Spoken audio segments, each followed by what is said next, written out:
aiga i le tai. E tāua lona whaasinowanga. E afu ai fo'i lona tu ese. Mai motu e lua o Samoa. O polu masawai. I tō whiga pili. O aiga i le tai o le whengai ngā tū mua mapuni. Ai o tala o le vavau i le fōwhanga o le atu Samoa. E to o lua le auso. Kongongo masau maa. Kongongo na tō fie tangalo alangi e loko i Manono. Ina ua mai au na fōwhō le motu i le papa ma le eleeele. Masau maa. Na tō fie noko i Apolima. Ina ua mai au na fōwhō le motu i le papa. Ua manatu se i asia Manono-tai ma Apolima-tai mo lau mai moana. Ma e telefonu le tātou polopolame. O se vaenga to tele o tangata o lo tātou atunu. Ele mawhai o na tūlau eleeele Manono-tai ma Apolima-tai. O aso o taitasi, e whemalanga i aino tātou atunu u i le vāo polu masawa i vāti tele. E vai e bea le tātitia mai o ne motu e lua. O tō whasili. Pe whape i fōlinga ma se vai la talata. Ia Manono ma Apolima. Ai po a fo i ni mātango fiolo nā ti ai. I nei motu e lua o Samoa. O le tali. O le awinatu e le tātou polopolani. O wa whangota nei. O wa ia Vai'avea mata vale mo Manono-tai ma Apolima-tai. I le mai tau le tātou polopolani. O le lau tele o i lato umalo o wha mautu i upolo masawai. E mo o mia ta vale. Ai mo Manono-tai ma Apolima-tai. Ai ai se pa ale ai. I le to e pupoli. Awa o le ta vale lea. Ma o le va foi le vaenga e mo mia tele. Mo i lato. E mawhai ai o na whemalanga i le vā Manono-tai. E angai mai Manono-ta. Whapea mawhona.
Se le lua se polo mino te le awhai tūla le umi e malanga i le pā i le Manono-tai ma Manono.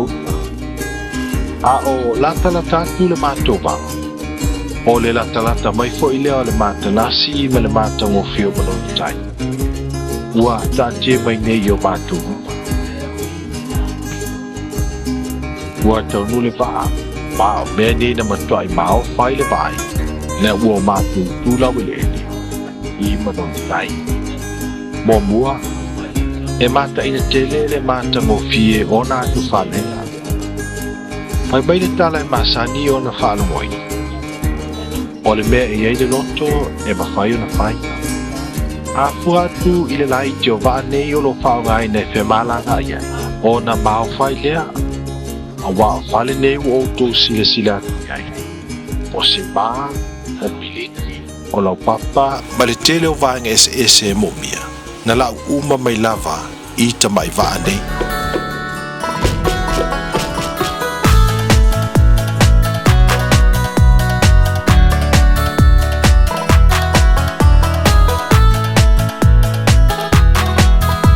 Le afi a manua e wa ufa a solo i vai fale. Ua ta fiu e falo mo isi au male. O ita wa fesa e a ifa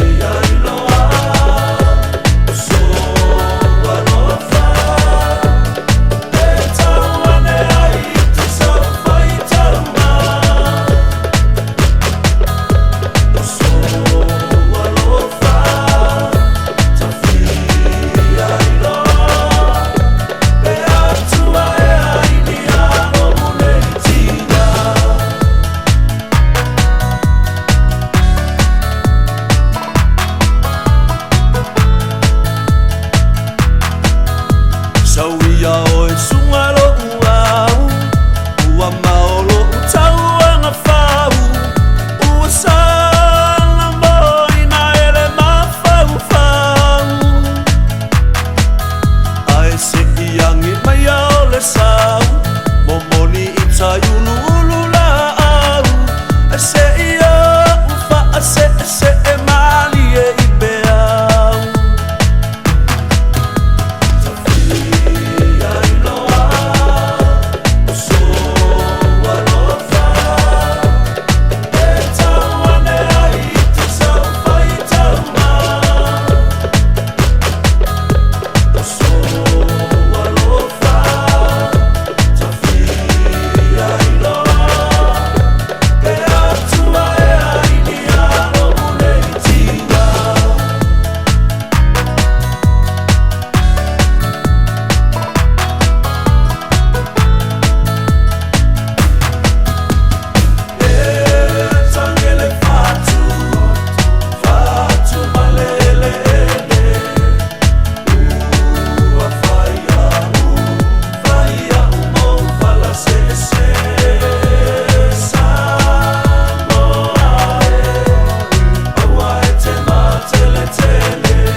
O le vaenga lua.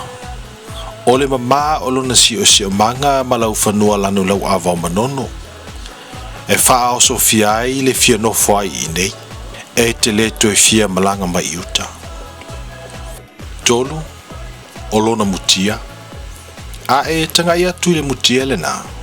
O le vao lea ua ta ua o le vao palangi.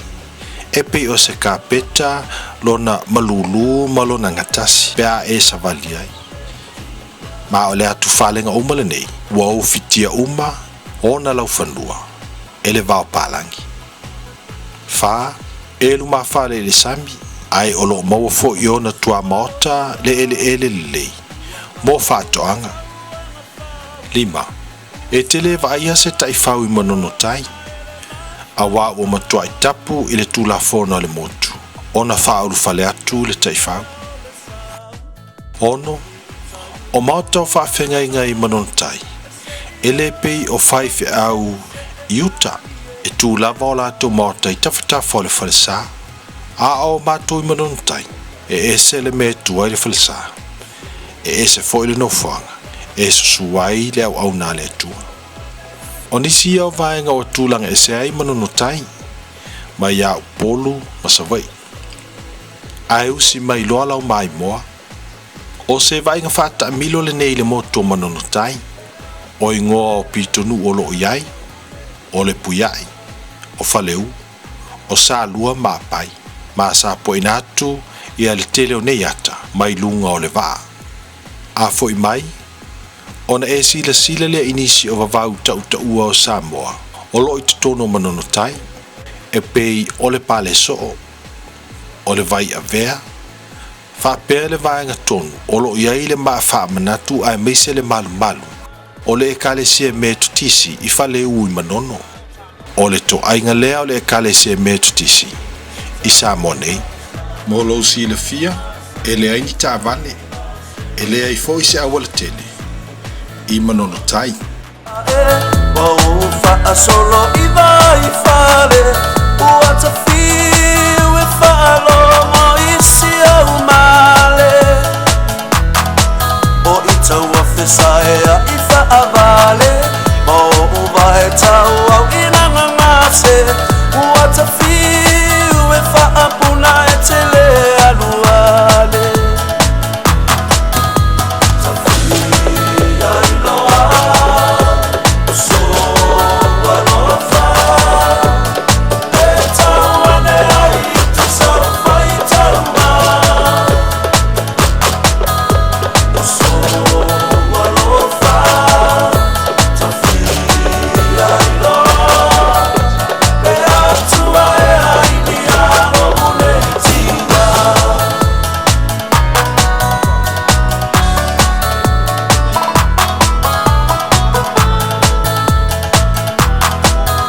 Sauia o e sungalo uau ua maolo utauanga whau ua sala moina ele mawhau whau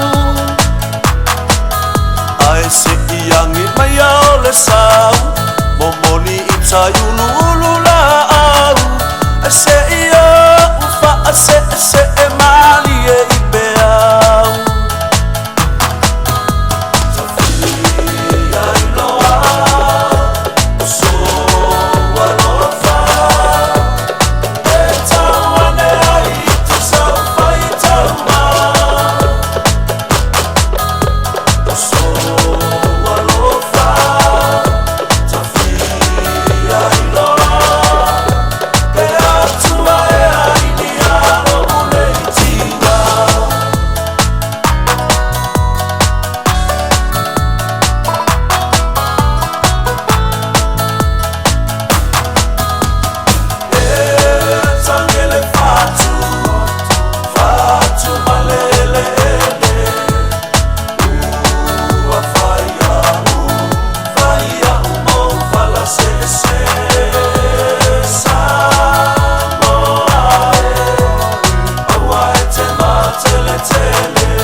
Sailor, stop your roaming. Sailor, leave the sea. Sailor, when the tide turns, come home safe to me. As you sail across the sea, oh my love is there beside you. In Capri or Amsterdam, Honolulu as I am. To the heart along my heart I will sing my love to kaiju as I call across the sea.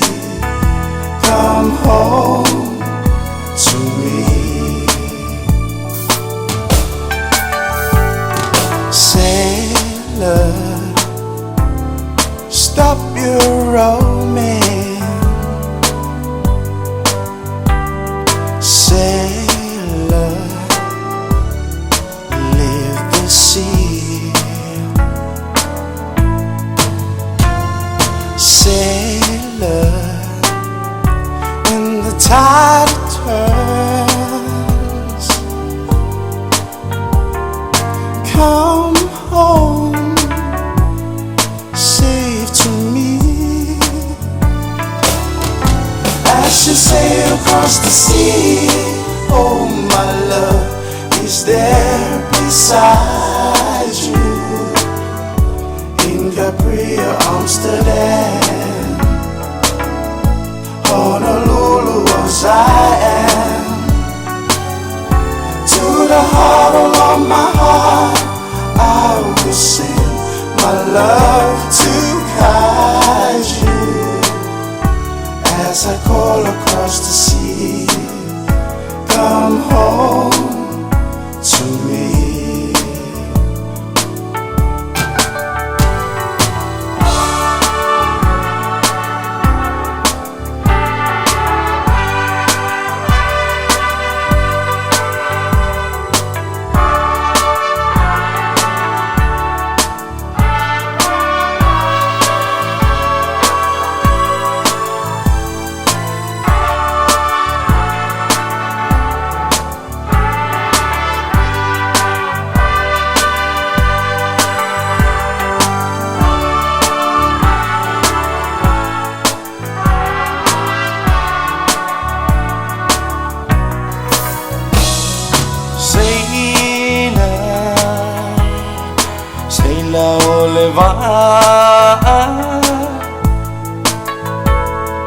Seina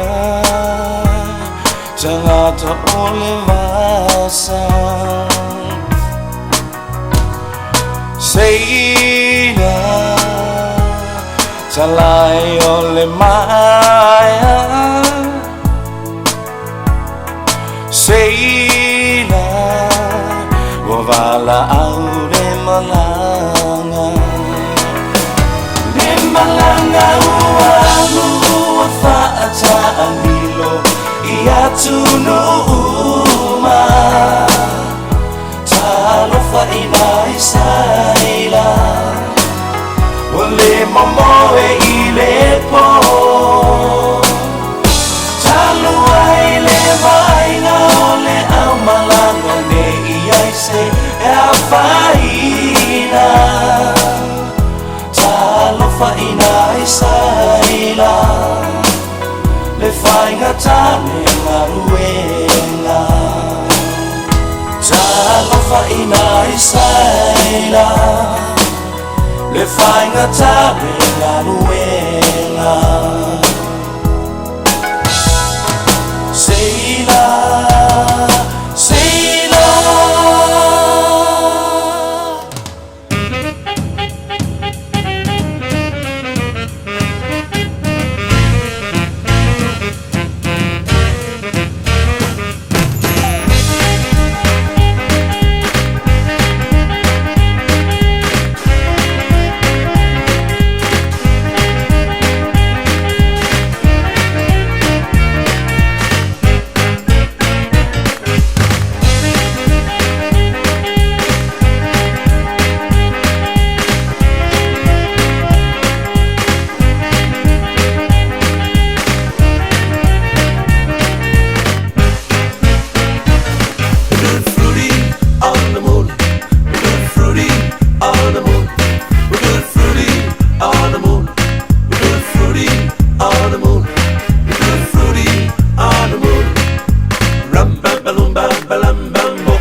le afianga o le pu'eina Manono-tai, olo ia le pā lenei ua whaingoina, o le Palesoo.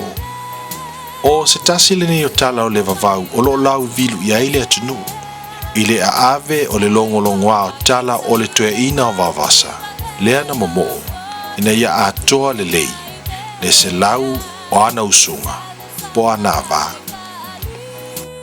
O le pāmale nei ua utou sila mai ai, e whaafolinga i se tia. Peitai, o maa pito i luma o le tia le nei, o le Palesoo o le nā. O le atu ia lau mai moanga i le vaenga tonu o lo vā. Le vaenga le nā i le o iaini maa, i le whaasolonga mai o le atina o le nei pā. O le pine whaamau le nā, o le Palesoo. E whapel tala. Na tu malo le tue ina wawasa i le iwa o ana usunga po ana ba. E le itau lau o lona wha moi moi. Ina ia atoa le se lau o ana usunga. O le mafuanga le o le Palesoo. Ona e tue tasi lava le usunga wawasa. Ona atolo le o le se lau o ana usunga. Na momo iai le tue ina. E whapele tala. Na amata o na ati le pale ni ewa vasa ilana usunga momua. Ma wha solo mai ai lava, sa ia o ile iwa o maa. A whai tau maa o lo pito mai luma. E peo na oto sila atu iai. E iwa lelei, lo nā whai. I mole maua nisi o la fioanga. O le Palesoo na whaaleanga ina ele tsunami o le lua afe ma le iwa. Ma o le pāle ua outou sila mai ai. Whato a maea o na toe ati e le afioanga. E a fua o na whaafolinga o se tia po o se tuunga mau le Palesoo. O na oi nei, o lo lango mauai vavasa, manisi o tamaitai o le toa iwa. Na avea ma nava. E iai le sootanga o le nei vavau manisi o afioanga upolu. Peitai, o pine whaamau. O lo maua i totonu la fioanga o le pu'eina i Manono-tai. Tauia o e lau peresili, o lo ua lofa mo o e le una. A whai e te leto e foi mai, manatua mai au. Sa o moe mawhai lau miti, ua o toi uina lolina. Ua o tangi lotu ai lava, ina ua e alu ai tia iau. O te tau toti i le langi, o le a o whaia mea o malava. Olo uola malo ufatu, ole a e pule ai lava, toi sau I hani, ele ai lava se tasi, e whaaluaina o e hani. Mana tua mai ita I sau tatalo, se aso.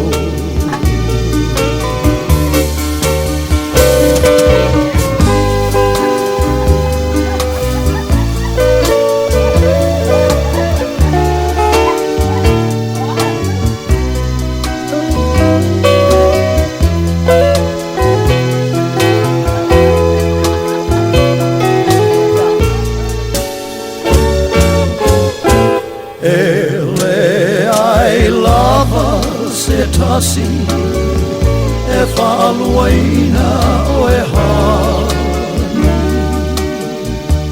Mana tua mai ita I sau tatalo, I se aso.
O le a whaasolo atu lau sila i le vai e tāua o le Vai'avea.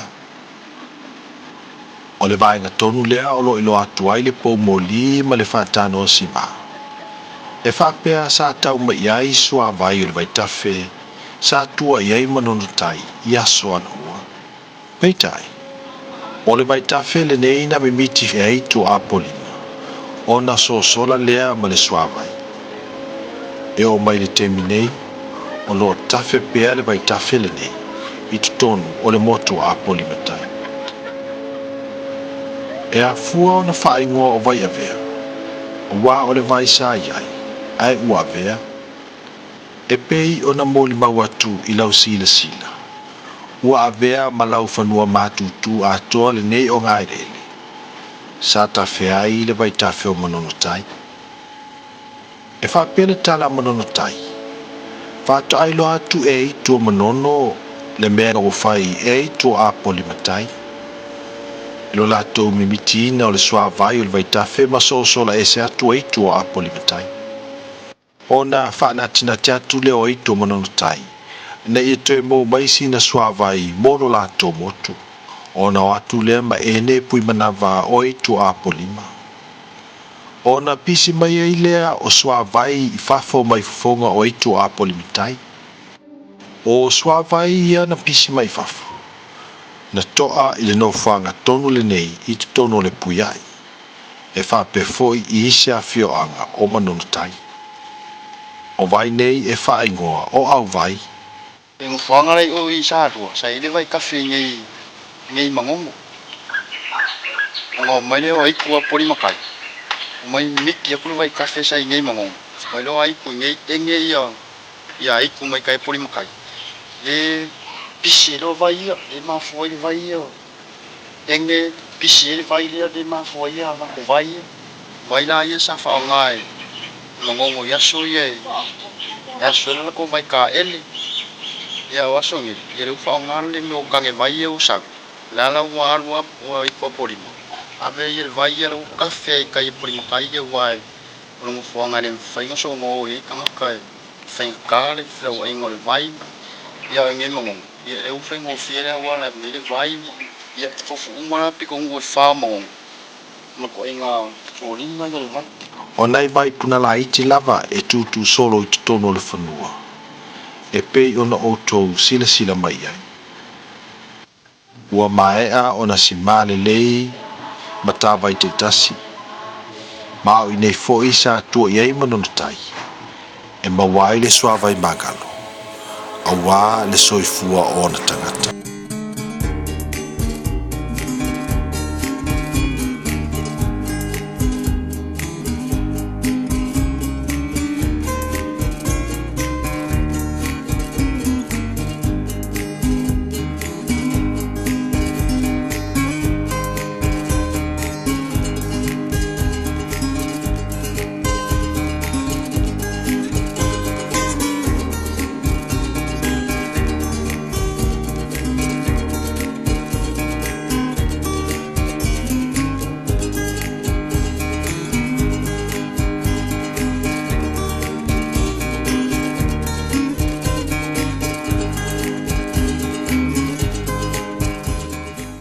E ui lava o se motu titi Manono-tai. Peitai, ua iai lona tae au, i tae au whaitawina o Samoa. O le tae au na i whaleu mautuangiani. O le tae au, na to a iai le kalesia metisi, i lau whanua o Samoa. O se vaaiga lenei totonu o le angai, o le whioanga o whaleu i Manono-tai. O inei, na talia i elei a taua o loa misionari, a le kalesia metis, o lo pine wha mau i le malu mātango fiele nei o outou sila mai ai. O le isi tua le ai. O lo tu mai ai le maa wha manatu. O le no whanga na lulu a ao ai le atua ma Manono-tai. Ina ua lātou talia le tala lelei.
po ingolo iai Manono-tai. O le ekalesia metodisi, o le ekalesia e whakasa, ma le ekalesia katoliko.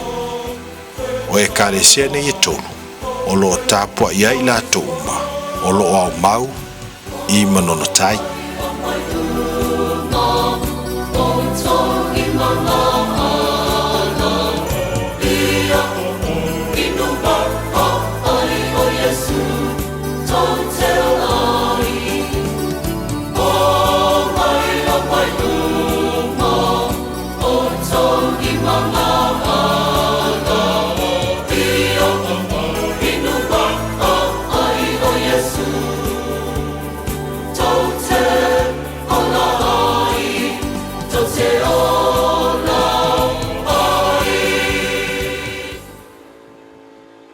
I mole maua la fioanga lenei, ma tangata o le motu.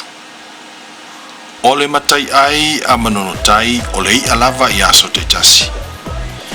Bangana lava ua iai le mana o ia vasai le tau mafa. O na fatoa tau mafa lea o se a ano se manfasi. E eni se o la fioanga o le puia I Manono-tai. O lo o whango taina le lau mei po le iasa. E leo se whaiva e whaifa lau so. Vanga nā o iei ni talinga malo. Whato a whangota leo leia. E le ma whaifoi o na whata watu I la tone I le ia pe a mau mai. E whaasa fua lava. Mo le fonga tau mafa o le nu. E whitau I le taunu mai o lo mātou wā. Ma lea e mai o le whātou tainga nisi o tautai o la fioanga. E whaalau mei te tele, o le whaiva na o mātou mau mai. O ne ia, o lo fuafua mo talinga maloa le fioanga, o loma I le aso e soai. Ia ai whaafte fo I le anga le leo I latu nei, na maua mai ai se o mātou tuunga. Ma le upumoni, o le taimi mo mua lea, whato a tofo ai, I le manongi ma le tofo le lei, o le a ano, o le iasa, o le lau mei.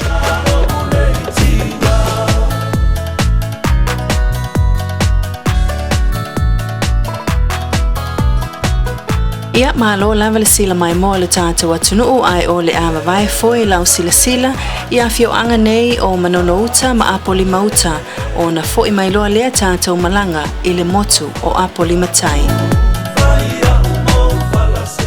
O Manono, e tasi lava le whainga nuu I Manono-tai ma Manono-tai. E tasi foi lona pulenu. A whonoa fioanga o whaleu le puiai a pai masalua. E whono uma lava I Manono-tai. O sa whai ma whono komiti. E tau au fia uma lava I Manono-tai. O lona winga, o matai uma lava I Manono-tai. E a ngai uma lava I Manono-tai pe a whonoa o la tau a fioanga. E eseese la Apolima. E tuma oti Apolima-tai. E iai lona pulenu malona I lava whainganu. E whape foi I Apolima-tai.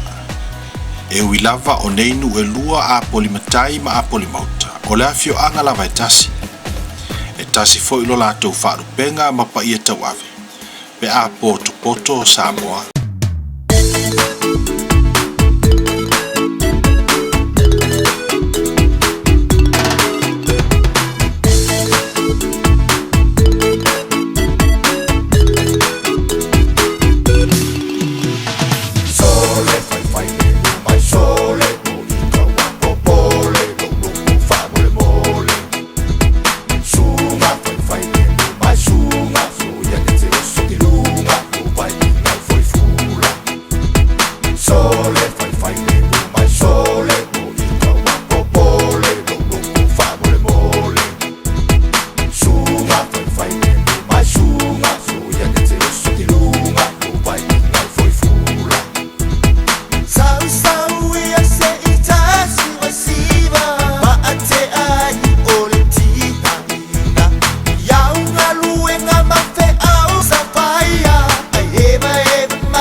o Apolima-tai.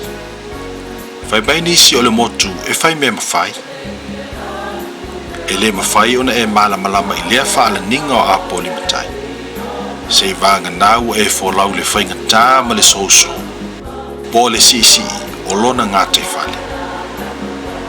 O le nau ta inga o le loto ina ia tuvae totonu le motu o Apolima-tai.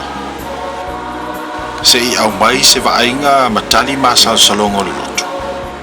I le taʻate mai o Apolima aemaise o se vaaiga I nisi o aiga o lona nofo ma aumau ia ma faamautua I foʻi I totonu o le motu lenei. Na fae lo matou vaa ma le nimo I le loto le tulaga o le a matou uoʻi ai. Aoaga I atu I Apolima-tai. Na o matou sopo ia le ava o Manono-tai manga ia toi le vaalia I le vainu. E talitonu, ua si le fia le lava I le tele le vainu lea. Awa e moli mawina ia so uma e tangata whemalanga I le vao salafai maupolu.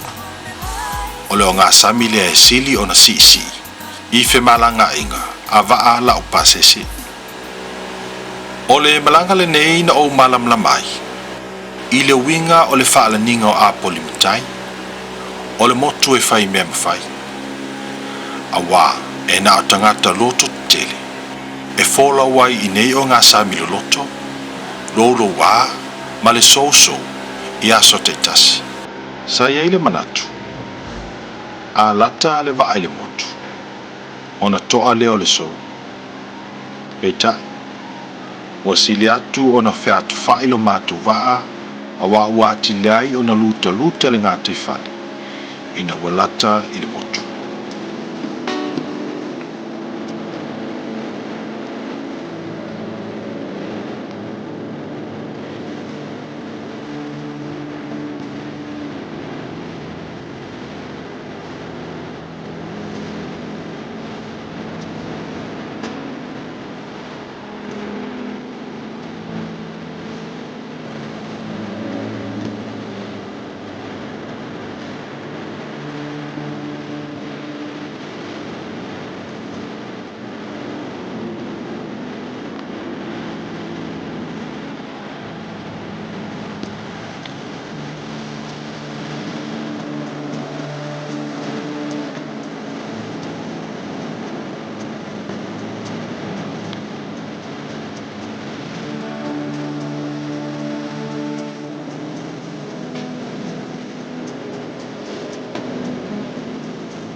O le malosi o le savili mai le tui saute na una I atu ai le soasami papa nei wo outou silasila atu iai.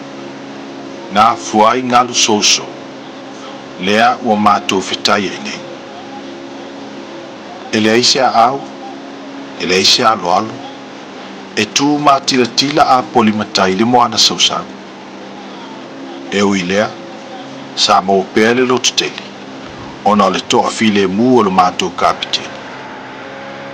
Le lii o Samuelu Vai'avea.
Nala tatu lo mātou vaai le vaenga. O lo tātia mai ai sione o nei i. Le vaenga tonu lo wha motu ai Aiga, o lo i tonu Apolima-tai. Nā tilei o na langona le Vai'avea o le roto o na ofoli ngā sili atu o na lolo wā no mātou vaia mangaru mātusi. O lo whetulani atu i se awa i lea, fuafua e samu. Pau lea o le awa i peafai o na ofia tuai lo mātou vai tuto. Veitai, e nā ali kāpitini lava o masani le awa lenei.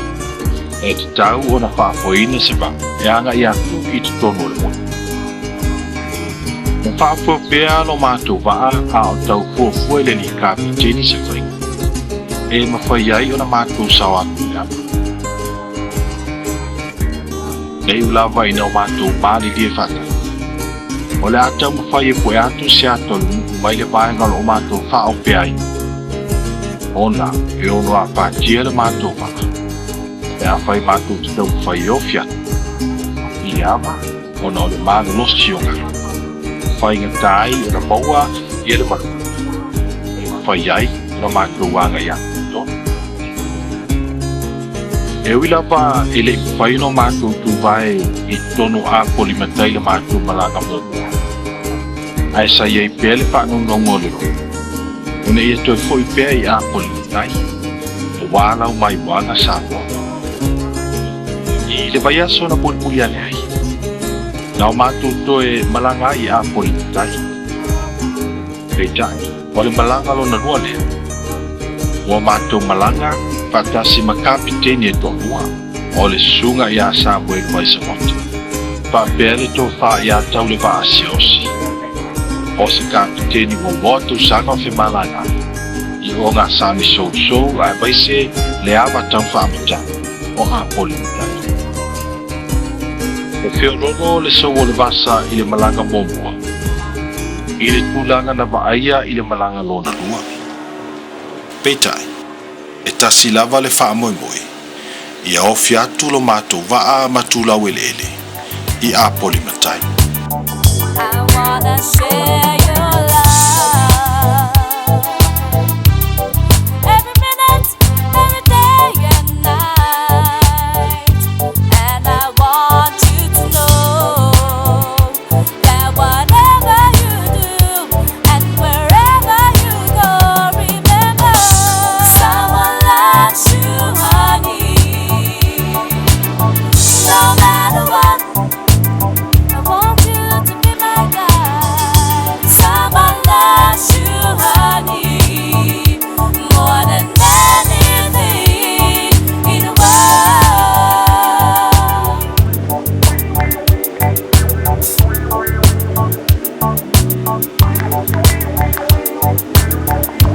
I'm so glad I'm the one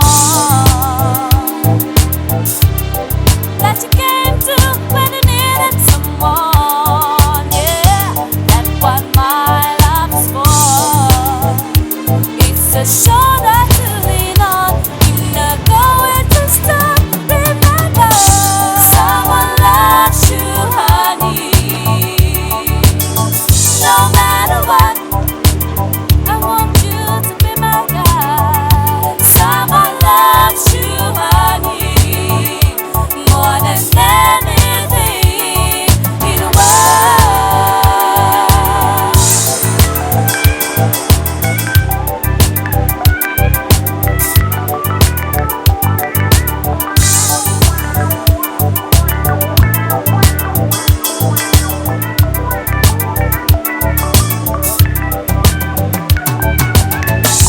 Someone loves you, honey. No matter what, I just want to be my guide. Someone loves you, honey, more than anything in the world. More than anything in the world. More than anything in the world.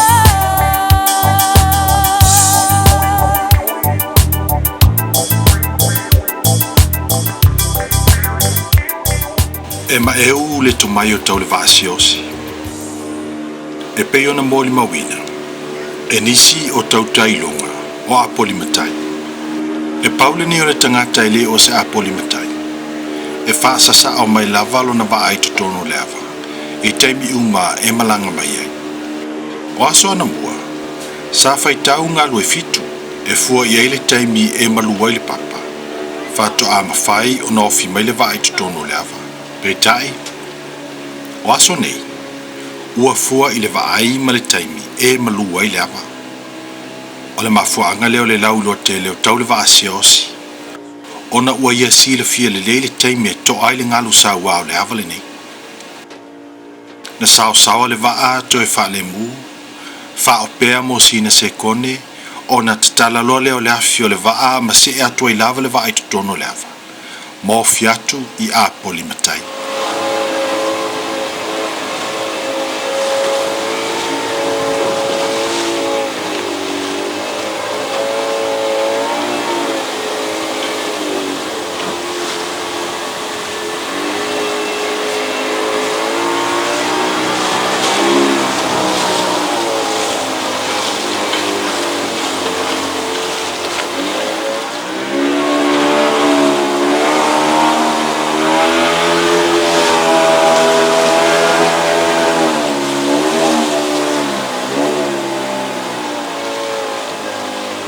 Na langona le fiefia, ina ua tutalo mātou vā, matūlau eleeele, i lau whanua o Apolima-tai.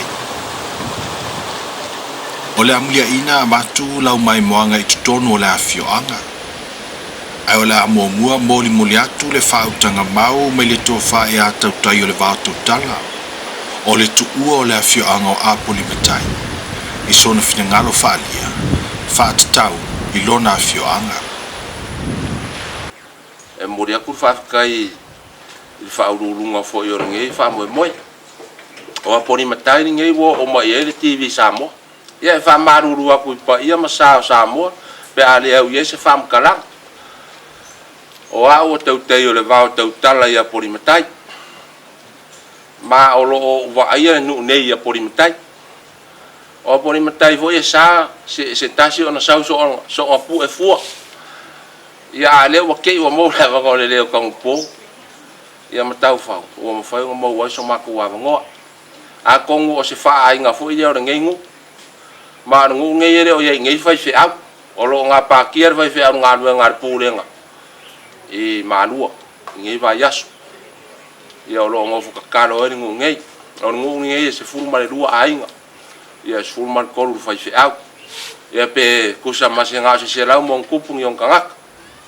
Se va ngau fa kasi o maua le vaaiga ia apo ke mi e po le fiku se furu var se furu lo ia ia o ngo for ngai ele fai ngofi o se ngu e piko si le nga fai nga ka mai mo mori aku fa fa kai o ma fai fo nga maua ngai ava ngo fa fe do ia kuai i o mako ai nga uma ele nga kai sa mo ngai ia wa ku ngu e mamau wa ku ngu umo le lang a wai le fe va ia ai ka di kongur ka fi mar fa mo o lo kako fe lo ai lo mo le ku kalo lango sambo e fa vai le ku sambo fa kai mo kama fa nga o la ku fa e le o lo mai aka alo kam sambo fa so se ko ngam kaka si va ko ya ma Apolima ngo fu kalo Apolima o ya tu o lo fusu ele o ki lo se panga ia e ma ku fa ngo ngai pe ale o ki se panga e fusu ai fa kai kere o mon ngai va ngo fa kai tan po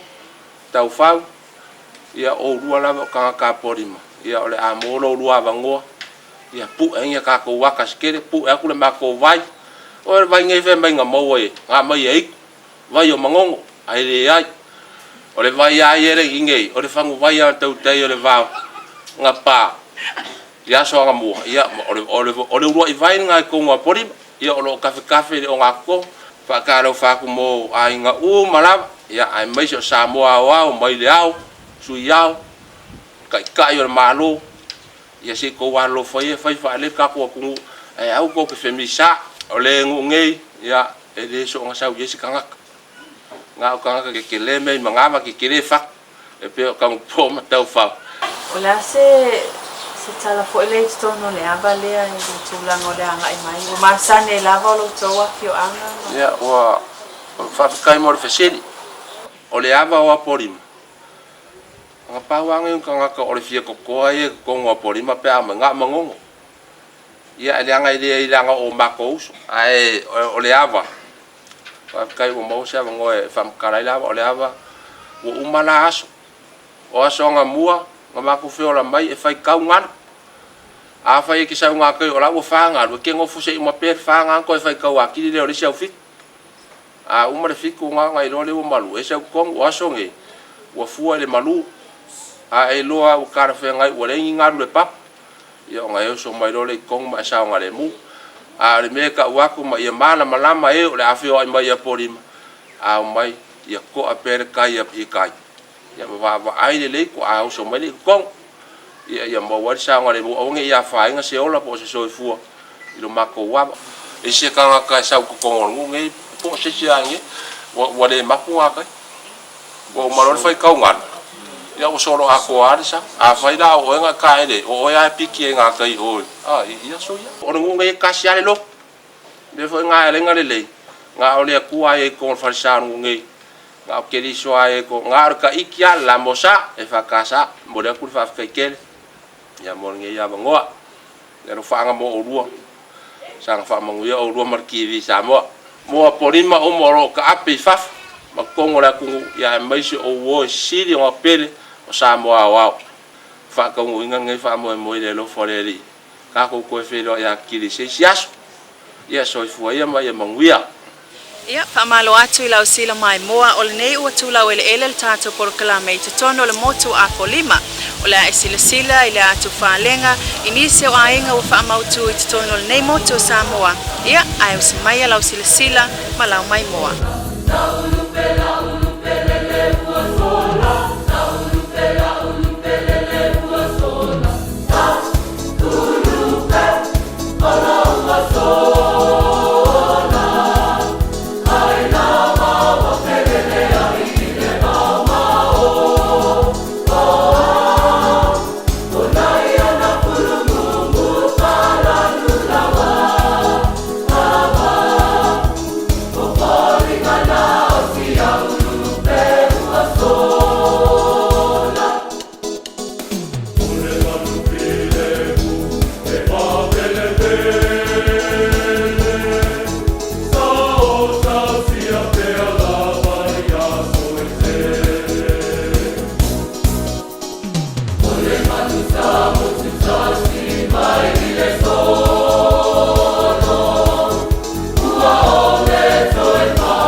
Mato ia I lunga tonu lava o le vaitau mafa ma le vaitaele I totonu Apolima.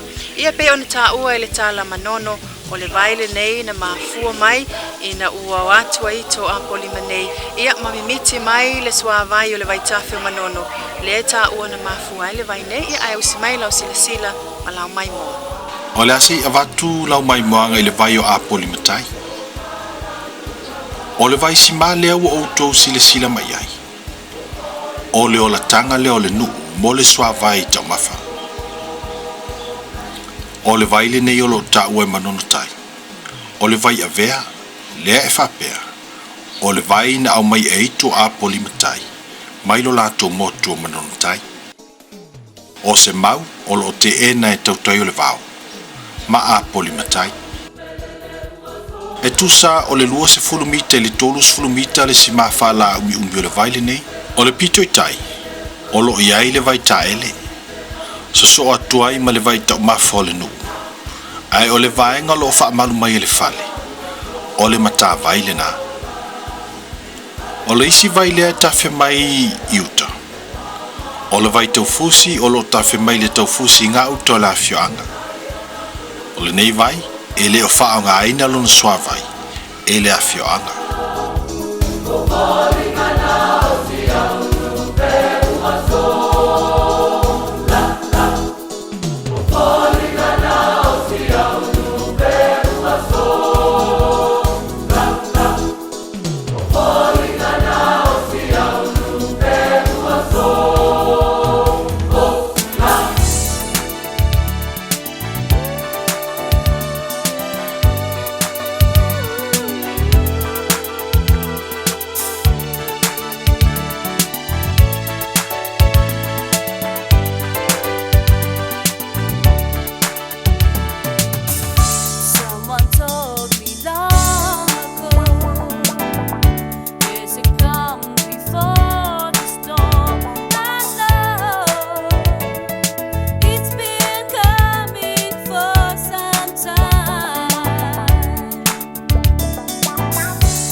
tala sa o whalongo iai. O Apolima-tai, e luma whale i le moana. Ai tua whale i le papa. E tai, e le o le tūlanga lea sa iai tua maota o Apolima-tai. Ina ua mātou asia. O lo iai peona lau whanua o lo lau siusiai whaatoanga o talo matamu, ma le whai. O lo tua iai le fonga tau mafa. O le afioanga. O le motu o le whai pata. I vaenga uma le motu no mātou savalia. E matua whaasolo atoa ai le whai pata. Lea foi ne maua i ma le whaoso. O le whai ngā malanga.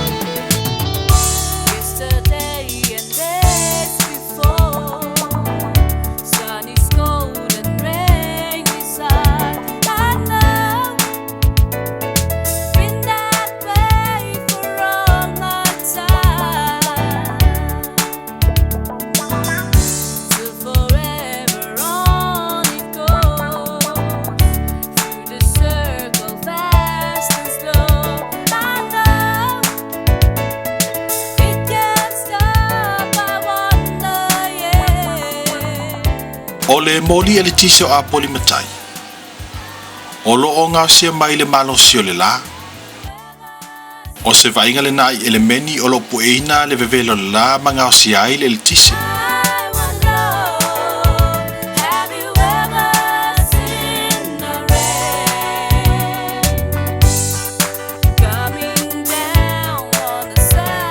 O na whaasolo mai le po moli lea o outou silisila atu iai. Maanga ia tuai wa ele tise isi po moli, anga ia tuile ai. O le afi po le malo si anga le nei. Wa mawhai ai o na maua e Apolima-tai, le ele tise o lo whaasopo li ai ai nga uma o le afio anga. E ele totonu le tātou pol kalami. O le afio anga mua le nei totonu Samoa. Wa maua lo lātou ele tise, mai le malo si o le la. O le tausanga i lua afe ma le fitu na amatai le nei atinae. Lea na ta ue tautai o le vau. Talu mai lea taimi. E le itoi motu sia lava le tise i Apolima-tai.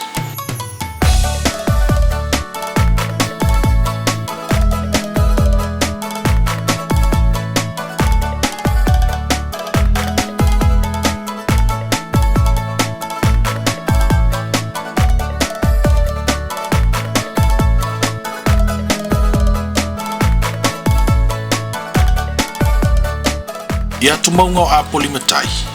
O lo ia ile moli o le ava. O le whaeloilo lea mo valele ma vaa la o loa tele. Awa o ngā toi whale o Apolima-tai. O se ala vaa masani o vaa la o loa ma stima. o a fea le taulanga o pia. A malu le afiafi e ilo mamao tu lava le emo mai o le moli o le afa. O lo tu tasi i atu maua o Apolima-tai. Na fo i mai ma le fiefie le malanga. E le ngata i le whaamalia ino le loto i le anganga tali malo tangata o Apolima-tai. Ai ua mawhaifoi o na maua niata o na lau whanua mātango fie ma o na vavau mo lau mai moanga. Anu lau malu.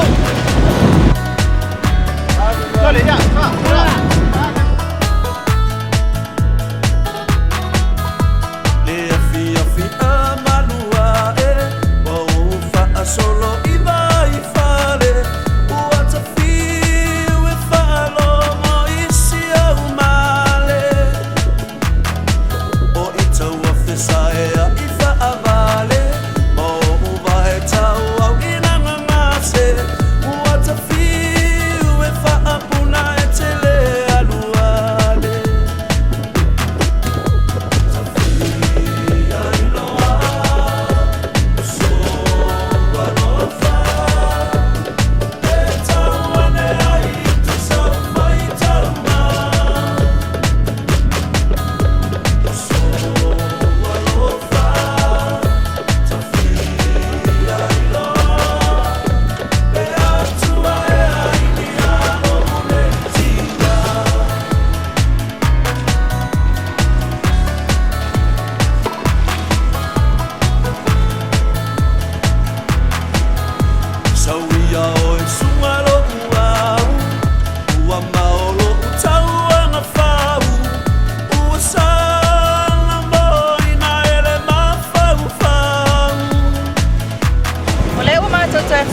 Ma le motu Apolima, lo mātou lunga le vasa nei le vau Apolima, ia ma le motu Manono, e pei ona e tanga i mua mai ai. Se e mali e i pea